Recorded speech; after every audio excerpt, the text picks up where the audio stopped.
Buenas tardes, bienvenidos una vez más a la materia de análisis y diseño de sistemas de información de la carrera de informática de la Universidad Mayor de San Andrés.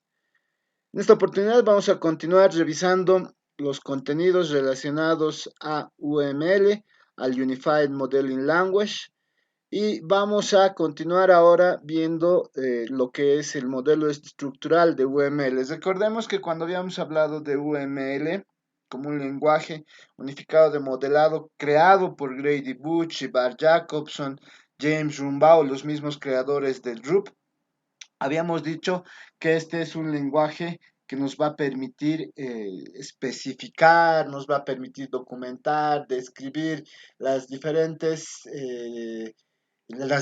estructuras y comportamientos que tiene un sistema, nos va a permitir construir, habíamos dicho, los planos del sistema de software que nosotros íbamos a desarrollar. Pues bien, vamos a continuar la sesión del día de hoy hablando del modelo estructural, que es uno de los tres modelos que tiene el ZUP. Recordemos que el ZUP en la versión 1.0 que estamos revisando tiene el modelo estructural, el modelo del comportamiento y el modelo arquitectónico. Y son 9 diagramas los que tiene.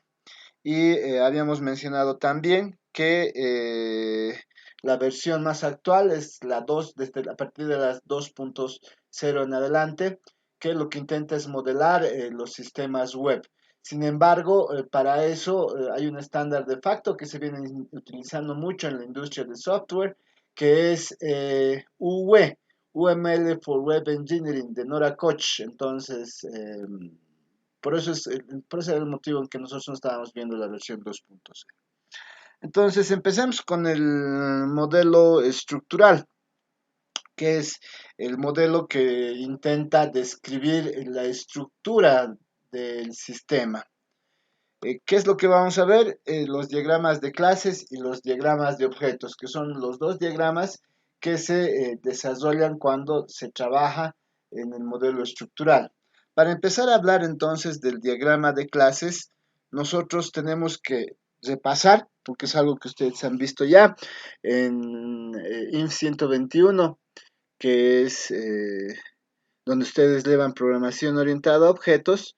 Ustedes han visto lo que es una clase. Una clase se describe, como ustedes observan en la pantalla, por un nombre de clase, por ejemplo, información paciente, por atributos, nombre paciente, sexo, edad, fecha de nacimiento, y operaciones. Operaciones como consulta, informe. Una clase es la descripción de un conjunto de objetos que comparten los mismos atributos, operaciones, relaciones y semántica. ¿Eso qué quiere decir? Quiere decir que esta clase se va a relacionar con alguna otra. Aquí hay algunas cosas que podemos ir adelantando. Por ejemplo, cuando ustedes han trabajado con la programación orientada a objetos, en lugar de operaciones, ustedes trabajaban con lo que se conoce como métodos. La pregunta es, ¿una operación será lo mismo que un método?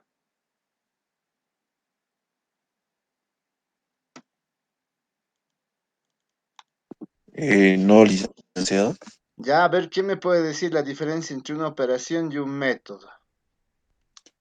Eh, yo creo, licenciado, perdón, que el método es la mejor, más bien dicho, la conjunción de operaciones como tal. Conjunción de operaciones. ¿Qué opinas de esto?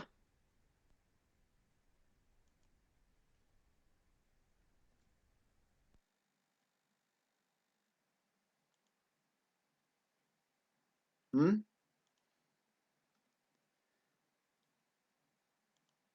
Ok, vamos a decir, cuando hablamos de un método es la implementación en un lenguaje de programación de una operación. Un método es la implementación de una operación en un lenguaje de programación. Por lo tanto, una operación no es igual que un método.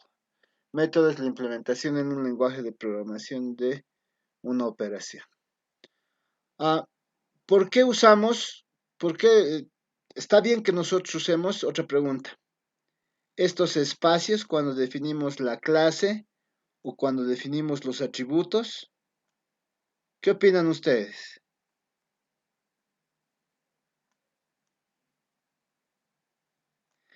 Nuevamente regresando a 121, probablemente en 121 usaban el underscroll o la barra de subrayado para separar palabras, ¿no? No es necesario utilizar acá porque no estamos programando, ¿no? Simplemente este es el modelado, no es la programación. Segunda pregunta, ¿será necesario que yo encuentre un atributo que diga aquí ID de paciente? ¿Será necesario que yo incluya ahí un ID de paciente?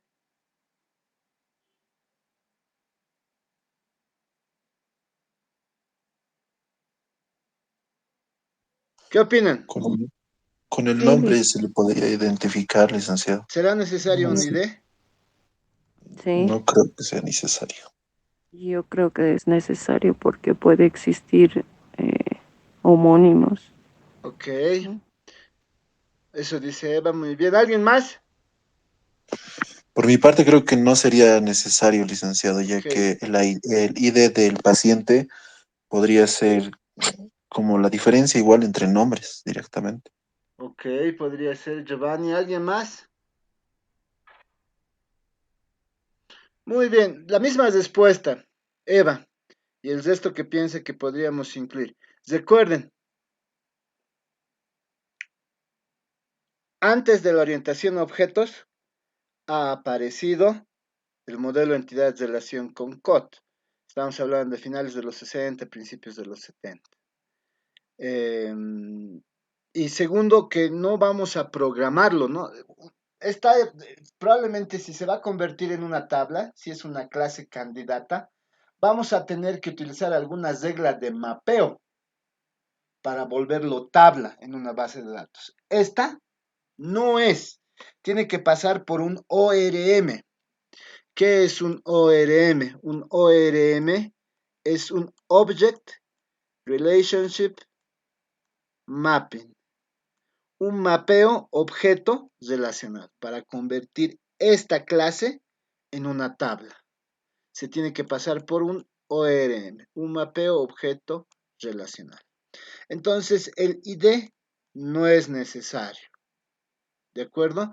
No porque no se pueda identificar, sino que cuando modelamos, por ejemplo, un paciente, lo que queremos es modelar la realidad. Cuando ustedes ven caminando un paciente por el hospital, por la clínica, por donde ustedes quieran, ese paciente tiene un ID, ustedes observan su ID o observan algún otro, tal vez carnet de identidad, porque es algo que le podemos pedir, tal vez, ¿no?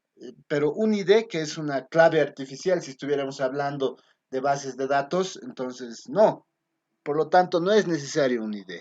Siempre cuando se modela, se utiliza, se abstrae las características que son observables o no, pero que principalmente pertenecen a una clase, a un objeto, ¿ya? Segundo, aquí hay unos signos más tanto en los atributos como en las operaciones. Probablemente también ustedes hayan visto, ¿no? Aquí está, uno de estos está mal. Enseguida vamos a descubrir cuál de los dos está mal.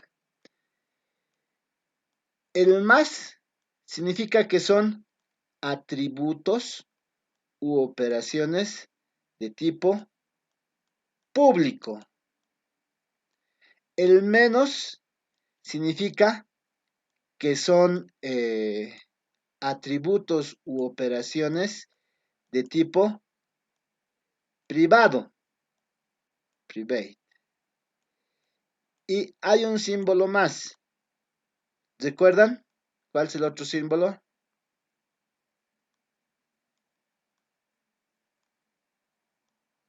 es numeral. Numeral significa que es de tipo protegido. Protected. ¿Cuáles son las diferencias? Cuando es público, ese atributo o esa operación se pueden acceder desde cualquier parte del sistema, ¿de acuerdo? Desde cualquier lugar del sistema. No solamente la clase va a poder acceder a ese atributo o esa operación, sino cualquier otra clase desde cualquier parte del sistema. ¿De acuerdo? Por eso es público. ¿Cuándo es privado? Es privado cuando solamente los objetos, un atributo, una operación, es privada cuando solamente los objetos de la clase pueden acceder a ese atributo y a ese o a esa operación. ¿De acuerdo? Ahí se declara privado. Y finalmente, ¿cuándo es protegido? Protected.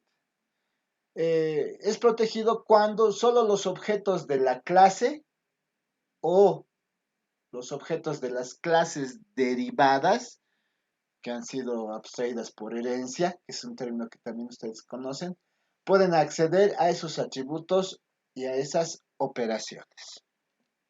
¿De acuerdo?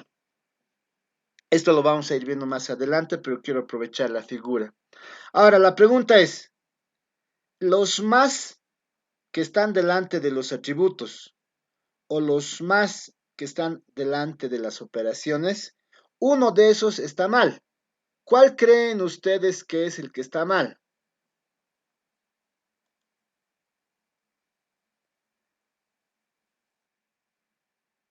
¿Mm? ¿Alguien? Por lo que han visto en programación, presumo que todavía han estado programando en Java.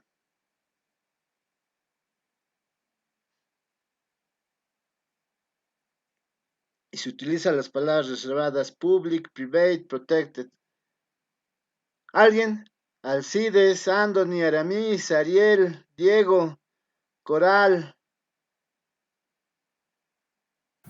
¿Y qué serían los atributos? Los Que tendrían que atributos ser privados. privados. ¿Qué opinas de esto?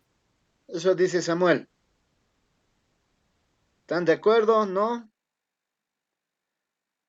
Douglas, Eva, Dennis, Franco, Franklin. ¿Están de acuerdo o no?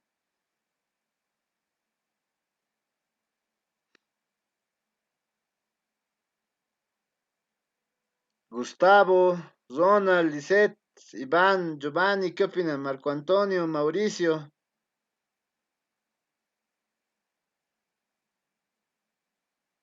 ¿Mm? Recuerdan que también hemos conversado la anterior sesión cuando hablábamos de UML y de la orientación a objetos. Decíamos, una de las características es probablemente el encapsulamiento, la abstracción y encapsulamiento. Son dos de los principios fundamentales de la orientación a objetos. Cuando hablamos de abstracción, hablamos de la capacidad que tienen estos modelos, estos diagramas de UML de abstraer la realidad, de reflejar la realidad lo mejor posible. Ya habíamos hecho una comparación entre útil y más cercano a la realidad, etc., ¿no? Y habíamos hablado del encapsulamiento. El encapsulamiento es solamente permitir el acceso a atributos u operaciones a los elementos, a las estructuras que nosotros queramos, ¿no es cierto? En ese caso, nosotros debemos decir que por defecto, todos los atributos son privados. ¿Por qué? Porque no se tienen que acceder, no cualquiera puede acceder a estos atributos. Todos los atributos son privados por defecto, ¿ya? Y por defecto, todas las operaciones son públicas. Esto está bien. Por defecto, todas las operaciones son públicas. ¿Por qué? Porque se pueden utilizar. Por eso nosotros podemos utilizar muchas de muchos de los métodos dentro de las librerías que ustedes manejan en Java o en algún otro lenguaje de programación orientado a objetos, ¿no? ¿Por qué? Porque tienen ese principio, que todos los métodos sean públicos, que se puedan acceder por cualquier objeto eh, desde cualquier parte del sistema. ¿De acuerdo? ¿Alguna pregunta?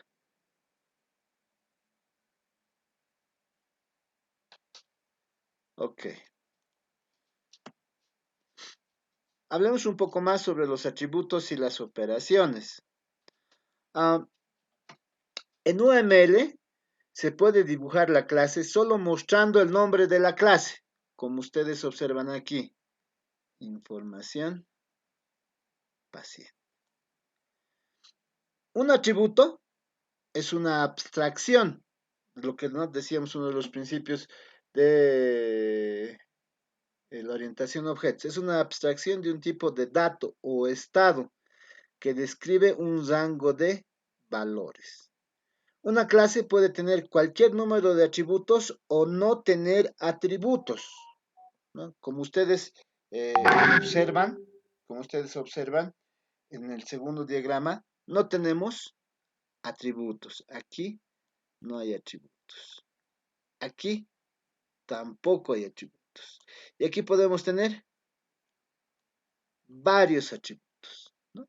Entonces, podemos representar. No necesariamente, no es un requisito que todas las clases tengan atributos. Pueden o no tenerlo. Pueden tener varios o no tener ninguno. Una operación es un verbo corto o una expresión verbal que representa un comportamiento de la clase que lo contiene. Aquí estamos tratando de modelar comportamientos, ¿no? ¿Qué es lo que hace la clase? El paciente, por ejemplo, consulta, pide informe, por ejemplo, de información, ¿no? Una clase puede tener cualquier número de operaciones o ninguna. Como en este caso, no tiene ninguna operación.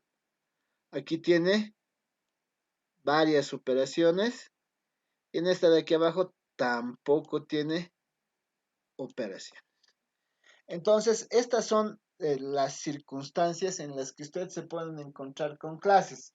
Solamente cuando ustedes modelan una clase, solo pueden utilizar la cabecera de la clase, solo pueden utilizar la cabecera sin atributos, sin operaciones, como en el segundo diagrama. Pueden utilizar la cabecera sin atributos y con operaciones, como en el tercer diagrama, o la cabecera, los atributos sin operaciones, como en el último diagrama, ¿no? Son los casos en que se pueden dar. Ok.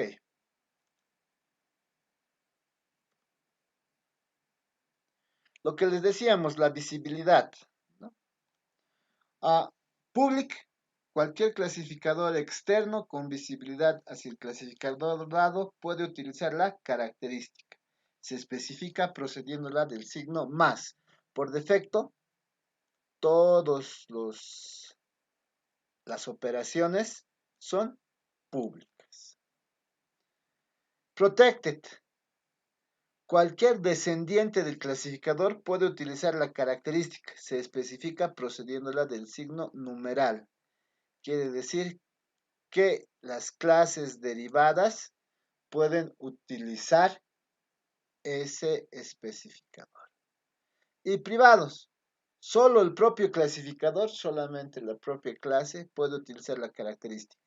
Se utiliza especificándola con el signo menos, ¿no? Ahí hablamos de la visibilidad de tanto atributos como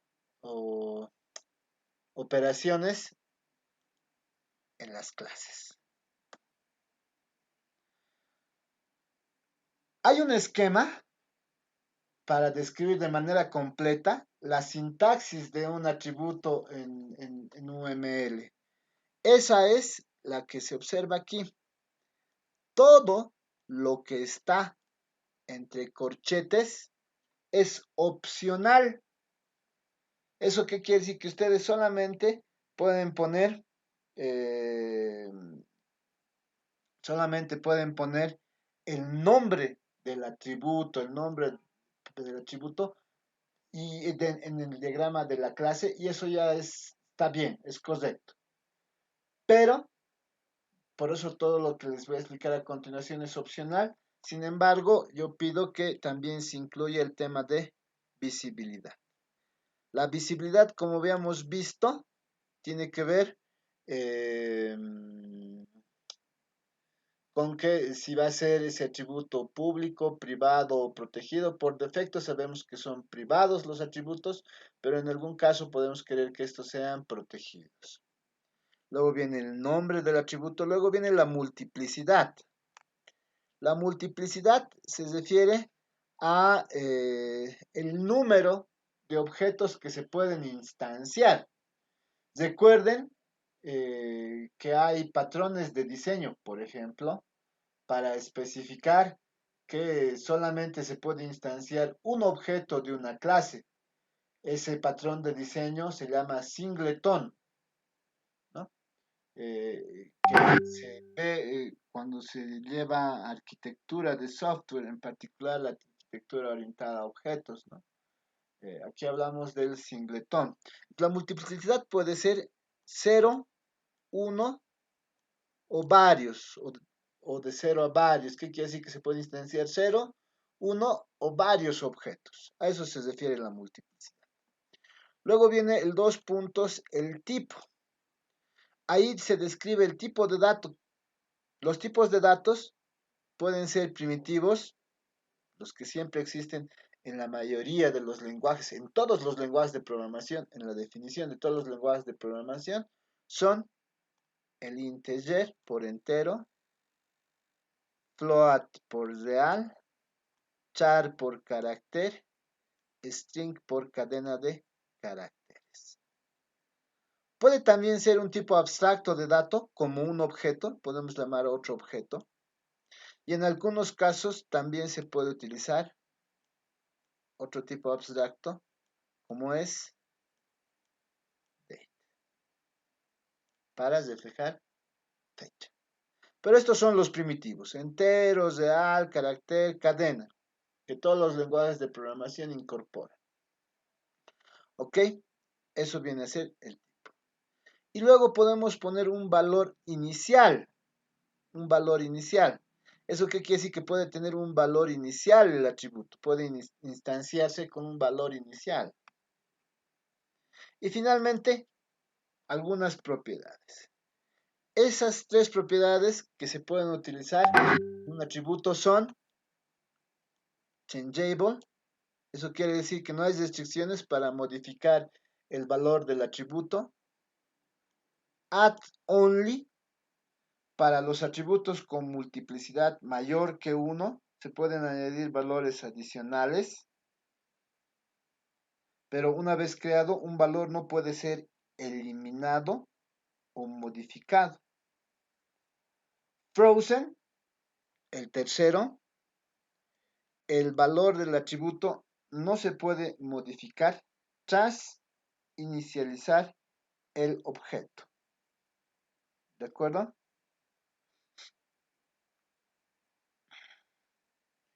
Ahora, ¿cómo vendría a ser esto en un diagrama de clases? Pues tendríamos lo siguiente. Si volvemos acá, por ejemplo, decimos información paciente. Tenemos sexo. Aquí, como ustedes ven, viene la visibilidad, el nombre del atributo, visibilidad, nombre del atributo. Multiplicidad no vamos a utilizar tipo, que es lo que también yo usualmente recomiendo. Entonces este va a ser, o podemos decir el de aquí abajo, edad, dos puntos, integer, entero.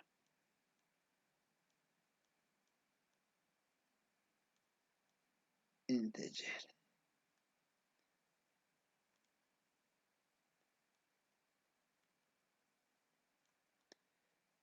Esto es lo que yo espero que todos sus diagramas de clases tengan la visibilidad y el tipo de dato de su atributo.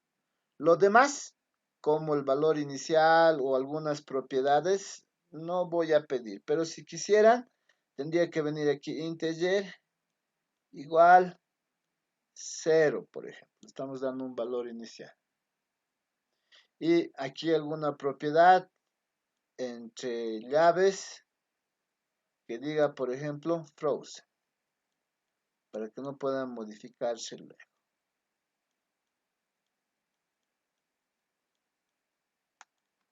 ¿De acuerdo? ¿Alguna pregunta? Muy bien. Ahora vamos a ver, así como los atributos tienen algunas características avanzadas, las operaciones también tienen características avanzadas. En su forma completa, la sintaxis de una operación en un UML es todo lo que está entre corchetes son valores opcionales que pueden o no existir, ¿no? Estamos hablando de la visibilidad, que puede ser siempre por defecto, las operaciones son públicas, ¿no? Luego viene el nombre de la operación y luego viene una lista de parámetros, una lista de parámetros. Esta lista de parámetros son los valores que nosotros vamos a mandar. Recordemos que una operación puede ser una función o un procedimiento. Si es una función, necesariamente debe devolver un valor. Si es un procedimiento, no puede devolver valores o puede devolver más de uno, ¿no? Que es la idea con los procedimientos. Luego viene 2 puntos, el tipo de retorno. Si es una función, seguramente va a retornar un valor entero. Pero si es un procedimiento, podríamos abstraer de C y Java un tipo de retorno void, que indica que no está devolviendo nada. Y luego las propiedades. Las propiedades que se utilizan para las operaciones son leaf, la primera, que dice que es una operación hoja. Esto significa que la operación no es polimórfica y no puede ser redefinida. Esto es, ustedes saben que el polimorfismo en la programación orientada a objetos nos permite tener operaciones con el mismo nombre, pero que hagan cosas diferentes. Con Leaf nosotros evitamos que eso ocurra. Luego tenemos isQuery. La ejecución de la operación no cambia el estado. ¿Qué quiere decir cuando nosotros hablamos de isQuery? Que no va a cambiar el estado del sistema. Es simplemente una función pura, sin efectos laterales. isQuery quiere decir que es una consulta a una base de datos, por ejemplo, que no modifica el sistema. Guarded, la tercera. La semántica e integridad del objeto se garantizan en presencia de múltiples flujos de control por medio de la secuenciación de todas las llamadas a todas las operaciones con guardas del objeto. Se utiliza guarded cuando nosotros, por ejemplo, en Java utilizamos hilos, ¿no? La programación para la programación paralela, ¿no? Por eso tenemos múltiples flujos de control, threads, ¿no? en Java. Luego tenemos concurrent. La semántica e integridad del objeto se garantizan en presencia de múltiples flujos de control, tratando la operación como atómica. De la misma manera que se utiliza cuando se manejan threads, cuando se manejan hilos, en el caso de múltiples flujos de control.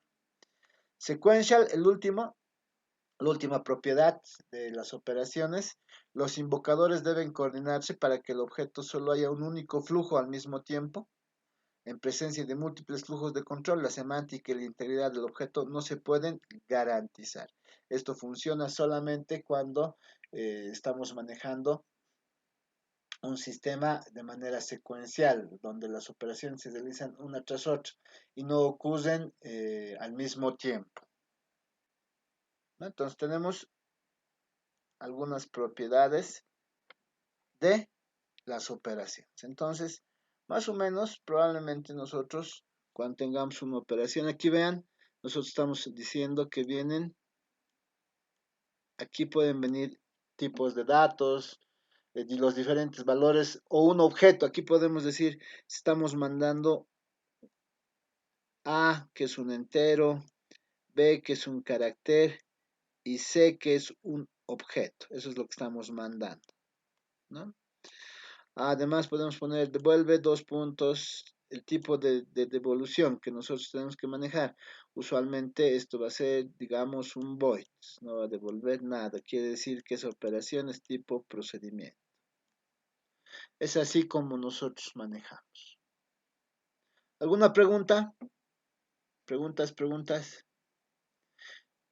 Como yo les decía, yo voy a exigir que en todos los casos se maneje la visibilidad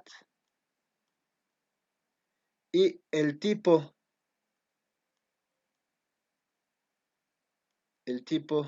de dato, char, integer, string, float. En el caso de las operaciones, la visibilidad, si es que tiene argumentos esa operación, y el tipo de retorno.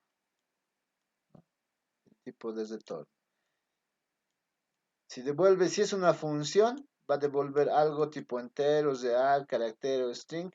Pero si es una operación tipo procedimiento, probablemente no devuelva nada y podemos utilizar void. ¿Ok? ¿Alguna pregunta? Hemos hecho un repaso de lo que ustedes ya sabían en relación a las clases. Ahora vamos a hablar. A ver, esperen un minutito. Ok. Ahora vamos a hablar de las relaciones. Tienen que existir clases y tienen que existir relaciones para que,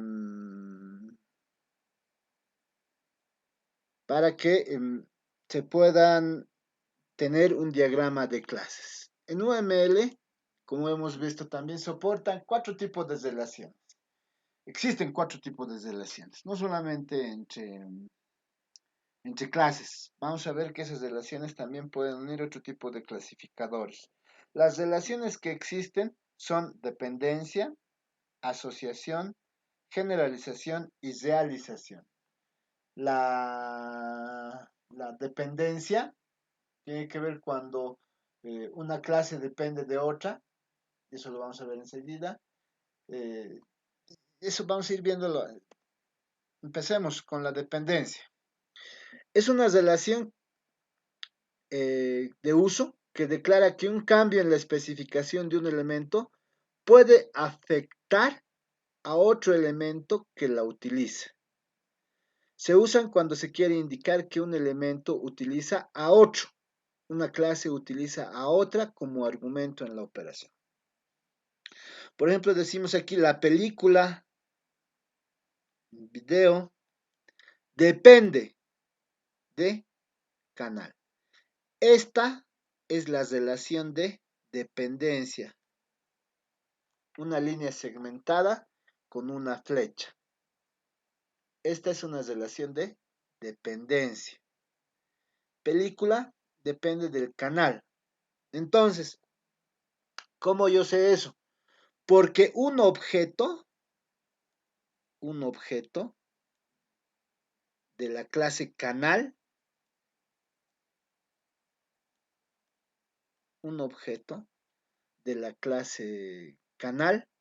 ese argumento en una operación de película video. Vean, reproducir en. ¿Dónde se va a reproducir? En un objeto de tipo canal, ¿no? Se puede reproducir en algún canal. Ahí estamos hablando, por ejemplo, de una señal VHF, UHF, si es abierta, por cable o por streaming, por ejemplo, ¿no? Entonces, ahí estamos hablando. Volvemos entonces a repasar. La relación de dependencia se representa por una flecha segmentada con una punta de flecha. Se lee, película, video, depende de canal. ¿Cómo sé que existe la dependencia? Porque un objeto es un argumento de una operación de la clase. ¿Cómo sé que película depende de canal? Porque una operación de película tiene un objeto de canal como argumento de la operación, en este caso, reproducir. ¿Estamos de acuerdo? ¿Se entiende? Muy bien. Dependencia. Generalización. La generalización también se llama herencia. La generalización tiene que ver con la herencia. ¿Ya? Aquí vamos a poner generalización o herencia.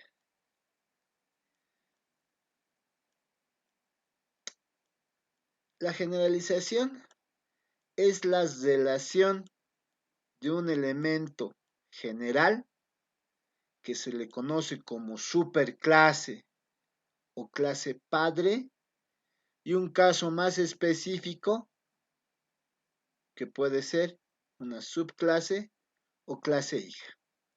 En el ejemplo tenemos una clase padre que se llama figura y clases hijas se llaman rectángulo, círculo, polígono. ¿Cómo se representa una relación de generalización? Una relación de generalización se representa como una flecha con la punta de flecha vacía. De acuerdo con una punta de flecha vacía. Para nosotros, eso es herencia.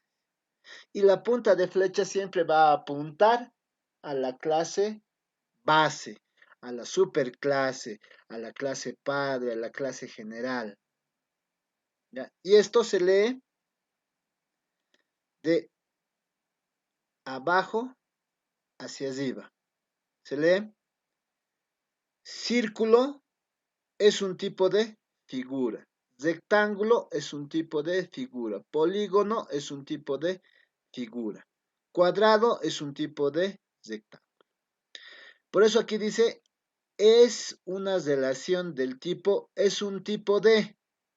Esto significa que los objetos hijos se pueden emplear en cualquier lugar que puede aparecer el padre, pero no a la inversa. Esto, en otras palabras, significa que el hijo puede sustituir al padre. ¿De acuerdo? Entonces, por eso nosotros estamos heredando origen. El atributo origen se le está agregando para el rectángulo una esquina. Círculo está heredando el atributo origen y se le está agregando un atributo radio. Polígono está heredando el atributo origen y se le está agregando un puntos. Aquí estamos utilizando un tipo de dato abstracto, como es lista. Estamos diciendo que puntos van a ser lista, así como yo podría haber puesto date, fechas, ¿recuerdan? Hace un minuto. También nosotros podemos especificar que es una lista o un array. Y todos estas clases hija están heredando las propiedades, las operaciones, mover, cambiar de tamaño y dibujar. ¿Alguna pregunta?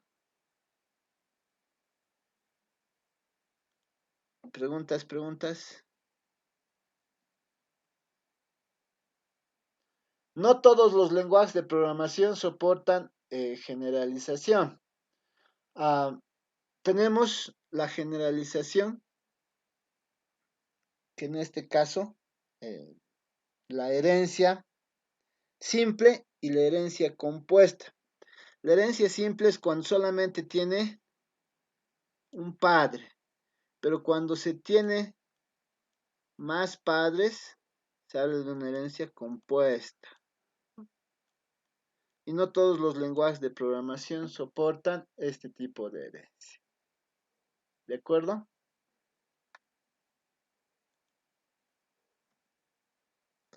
Vamos a la tercera relación, la asociación.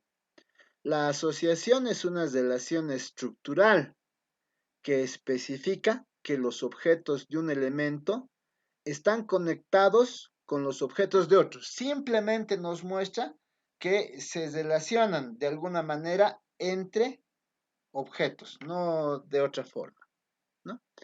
Las asociaciones de objetos de la misma clase se denominan unarias, entre dos clases binarias y n-arias entre varias clases, cuando existen relaciones entre varias clases.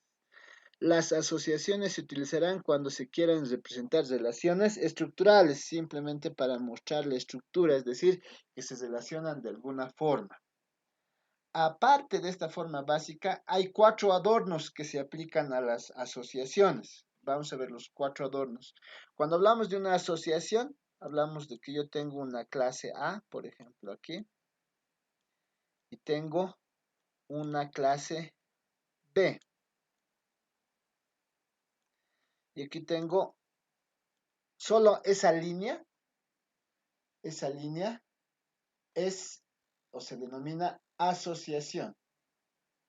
Sí, a partir de la versión 2.0 se puede manejar con una punta de flecha, indicando el sentido de la navegación. Eso es cuando vamos a utilizar un adorno, que lo vamos a ver a continuación, ¿ya? Pero, por el momento, solamente la asociación nosotros lo vamos a representar como una línea. ¿Cuáles son los adornos? El primer adorno es cuando tiene un nombre, es decir, las asociaciones pueden tener un nombre. Una asociación puede tener un nombre que describe la naturaleza de la asociación. Por ejemplo, persona trabaja para empresa. Este es el nombre y esta es la navegabilidad. ¿Cómo se lee el sentido? Persona trabaja para empresa. Eso, a partir del UML 2.0, cuando se utiliza el nombre, se lo ha incluido. Aquí les decía, ya es permitido utilizar una flecha. Con la punta de la flecha rellena. De esta manera. Persona trabaja para empresa. Ese es un adorno, cuando nosotros ponemos un nombre. Otro adorno es el rol. Cuando una clase participa en una asociación, tiene un rol específico que juega en la asociación. Un rol simplemente es la cara de que la clase de un extremo de la asociación presenta a la clase del otro extremo. ¿Qué quiere decir? ¿Cómo ve una clase a la otra clase que está relacionada por la asociación?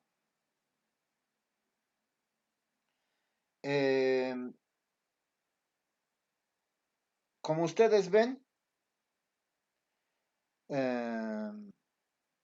lo que nosotros hacemos es, ¿cómo ve persona a empresa? Para persona, la empresa es el patrón, digamos, ¿no? Ese es su rol. ¿Cómo ve la empresa a persona? La empresa ve a persona como un empleado. Ese es su rol. Ese es el segundo adorno que tiene una relación de asociación. ¿Alguna pregunta?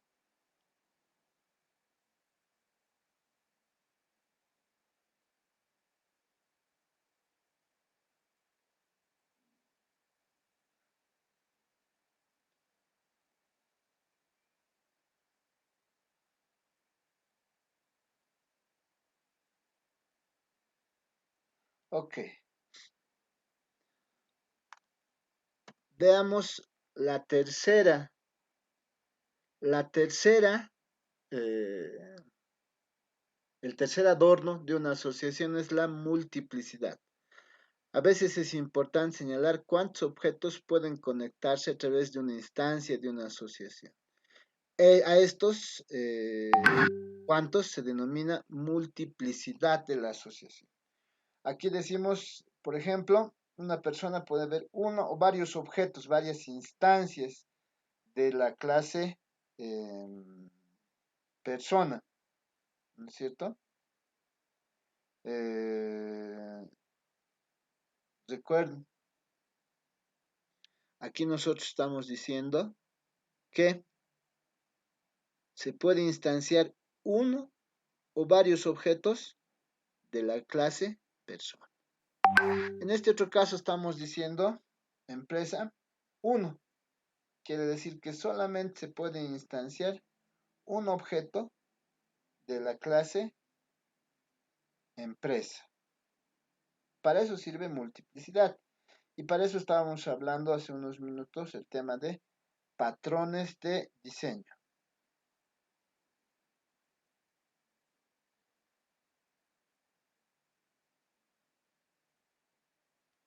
¿Ok? Aquí eso significa la multiplicidad. ¿Preguntas?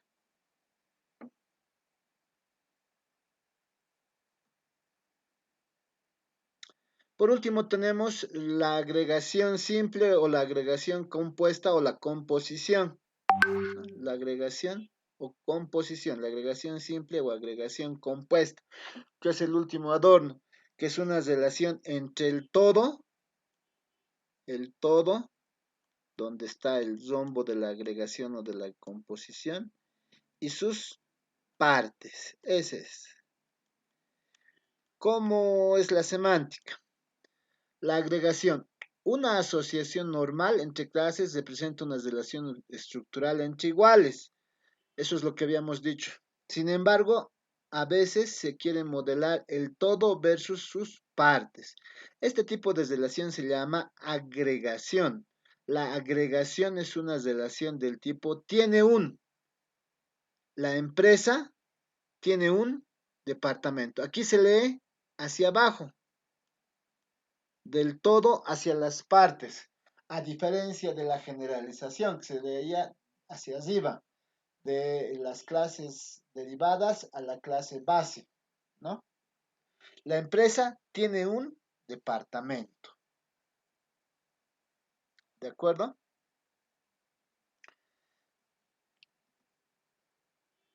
La composición es igual una relación del todo con sus partes, pero tiene una semántica un poco más compleja.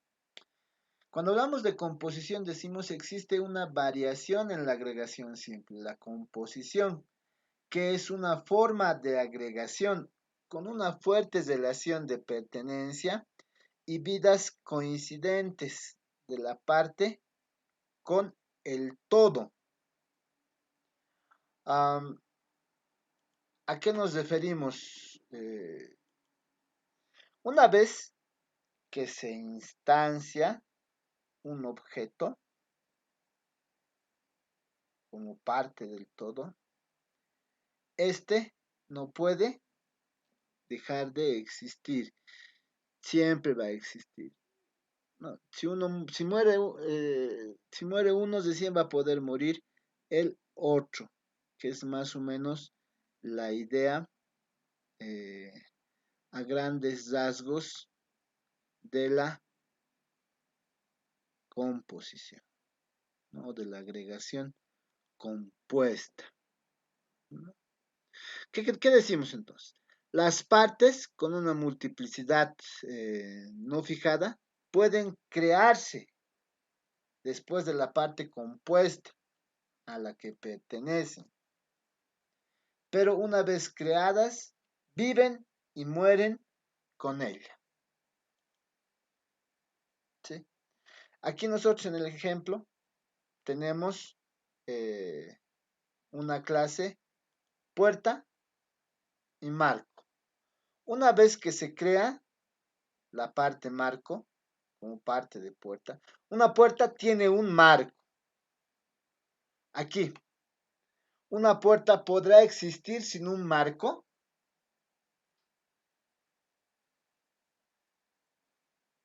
¿Será puerta si no tiene marco? ¿Qué opinan?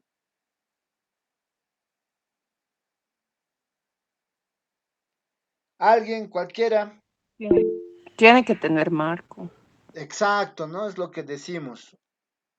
Esta es una relación del todo con sus partes. No puede haber una puerta sin marco, si no sería una tabla, ¿no ve?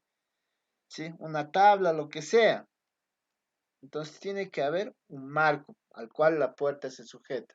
Por eso es una relación del todo con sus partes, donde una vez que se crean, no pueden morir. Viven y mueren con ella. No se pueden disociar. ¿Está bien? Y esto es también algo que ustedes han visto en programación orientada a objetos. ¿Alguna pregunta hasta aquí? Ninguna, dice, ninguna. Muy bien. Por último, tenemos la realización. La realización es una mezcla entre dependencia y generalización. Por lo tanto, esta es su notación. Si es semánticamente es una mezcla entre dependencia y generalización. Depende y hereda, más o menos, ¿no? Eso quiere decir. Va a heredar ciertos atributos y depende de la clase de la cual está heredando ciertos atributos, ciertas operaciones. No es muy utilizada, pero es una de las que existe. Recuerden, cuando hablábamos de ORM, ¿qué era ORM? ¿Recuerdan?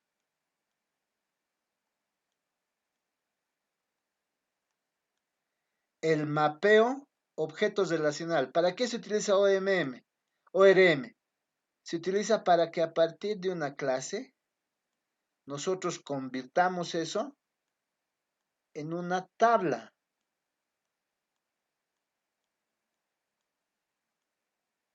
En una tabla en el modelo relacional, de una base de datos relacional, ¿no?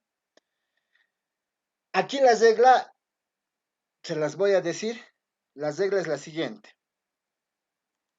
Todas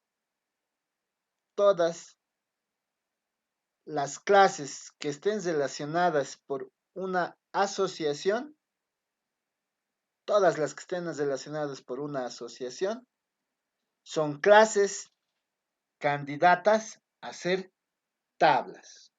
Primera regla. Segunda regla. Todas las clases que estén relacionadas a través de una generalización son clases candidatas para hacer tablas, ¿no? Tablas. ¿Por qué? Porque la generalización tiene un concepto semejante en las bases de datos relacionales, ¿no? Lo único que la relación puede ser de tipo disjoint cuando las clases, las tablas derivadas no se pueden, eh, no pueden ser las mismas, o overlapping cuando pueden ser las mismas, o en algún caso, eh, unión cuando se les puede unir, ¿no? Entonces, eso hay que tener en mente. Todas las clases que están relacionadas por una asociación son clases candidatas a ser tablas, así como también todas las clases que están en una relación de generalización son candidatas a ser tablas. ¿De acuerdo?